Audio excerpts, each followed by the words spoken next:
masuk Sya'ban perbanyak baca sholawat. Masuk bulan Sya'ban perbanyak baca. Ustazah kan kemarin Rajab abis subuh sama abis maghrib baca Allahumma ghfirli warhamni wa tub alayya 70 kali.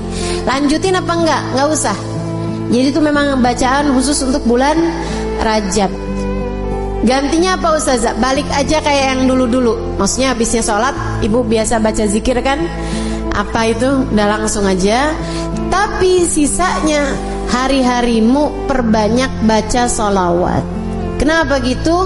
Sebab di bulan Sya'ban adalah bulan turunnya firman Allah Subhanahu wa taala, ya ayyuhalladzina amanu shallu alaihi wa sallimu taslima.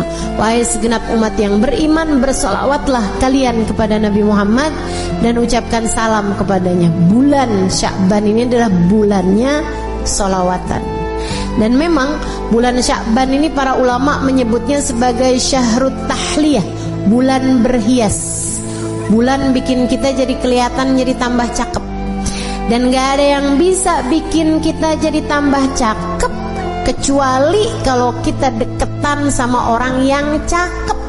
Gak ada yang lebih cakep di alam semesta ini daripada baginda kita Nabi besar Muhammad. Deketi Nabi Muhammad, banyakin baca sholawat padanya, maka kamu akan terciprati cahayanya Nabi besar Muhammad. Dengan itu nantinya kamu lebih siap untuk masuk kepada bulan suci Ramadan.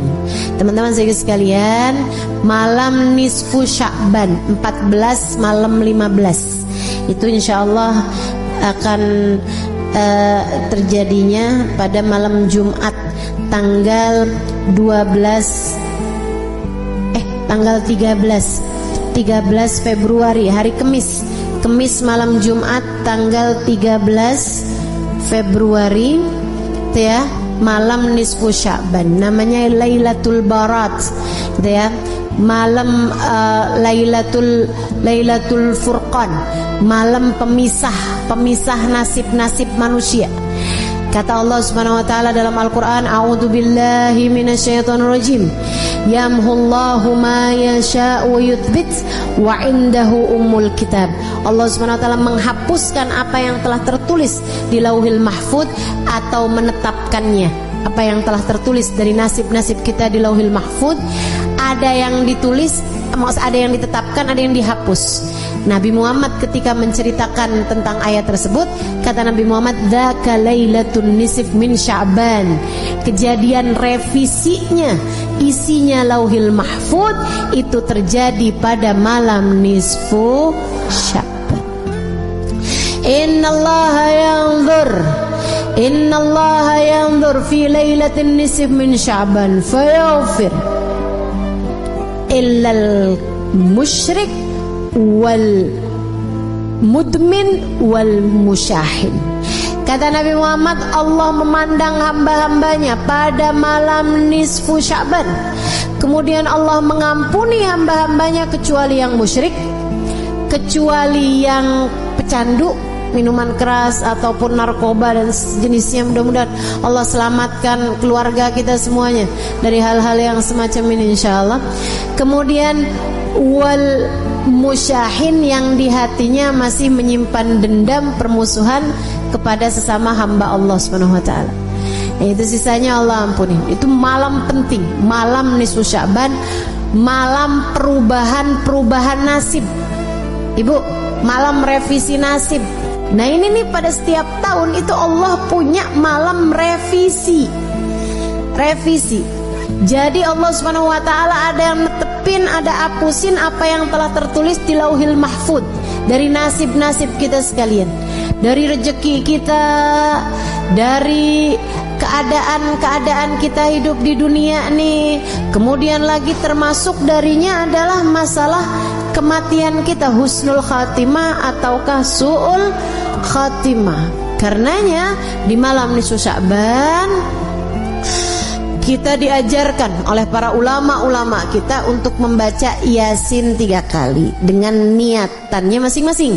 Yasin yang pertama dengan niat Allah karuniakan umur yang berkah, umur yang panjang dalam taat pada Allah Subhanahu wa taala, umur yang panjang baiknya, umur yang panjang kebaikannya, umur yang panjang pahalanya.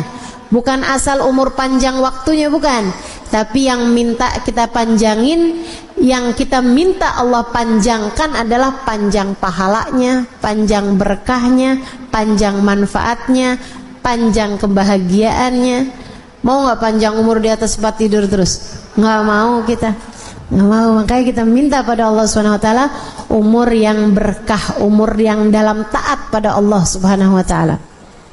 Kemudian Yasin yang kedua kita minta sama Allah Subhanahu wa taala biar Allah karuniakan rezeki yang halal, yang thayyib, yang berkah, yang mencukupi kita. Yang mencukupi kita. Biar cukup semuanya. Lagi mau ngawinin anak ada rezekinya. Kan ya? Lagi mau nyunatin ada rezekinya. Lagi pengen ngasih anak-anak hadiah karena lulus sekolah, ada rezekinya. Mau ajak anak-anak jalan-jalan, ada rezekinya. Itu tuh yang enak tuh, rezeki itu yang kayak gitu tuh, yang mencukupi. Yang mencukupi, cukup gitu semuanya. Mau begini enak, mau ini enak, mau ini enak. Dan gak semua orang punya rezeki yang mencukupi. Kadang rezekinya banyak tapi kayak gak cukup aja gitu. Ada yang kayak gitu. Nah, kita minta sama Allah tuh rezeki yang halal, yang thayyib, yang berkah, yang mencukupi. Yang mencukupi kita sehingga nggak lagi tertarik merezekinya orang. Gitu udah cukup kok, alhamdulillah. Itu yang kita minta sama Allah Subhanahu wa taala. Juga rezeki-rezeki yang lain, karena rezeki itu bukan cuma urusan uang. Rezeki itu bukan cuma urusan harta, teman-teman. Kesolehan anak-anakmu itu adalah rezeki yang jauh lebih tinggi nilainya daripada sekedar rezeki harta. Betul nggak? Ibu-ibu saudaraku sekalian, saya muliakan, rezeki kesehatan menurutmu enakan banyak duit tapi sakit, apa enakan sehat walaupun duitnya pas-pasan? Bisa begitu, sehat banyak duit ustazah, kan nggak jadi pilihan. Bagaimanapun kan tetap lebih enakan kesehatan. Jadi kesehatan itu rezeki lebih mahal daripada rezeki harta gitu. Nah, kita minta semuanya mau Allah Subhanahu wa taala rezeki harta yang thayyib, yang berkah. Kita minta juga sama Allah rezeki kesehatan badan kita, keluarga kita, gitu kan ya.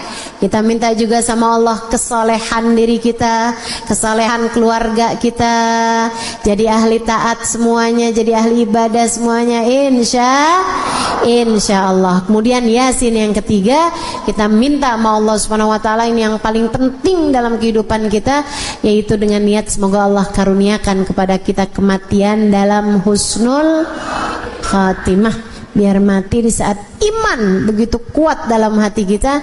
Kita minta pada Allah agar di saat ajal menjemput kita, kita dimatikan dengan membawa iman dan Islam, bawa cinta pada Allah, bawa cinta pada Rasulullah, membawa bekelan amal-amal soleh, dan membawa dosa-dosa yang telah diampuni Allah Subhanahu wa taala.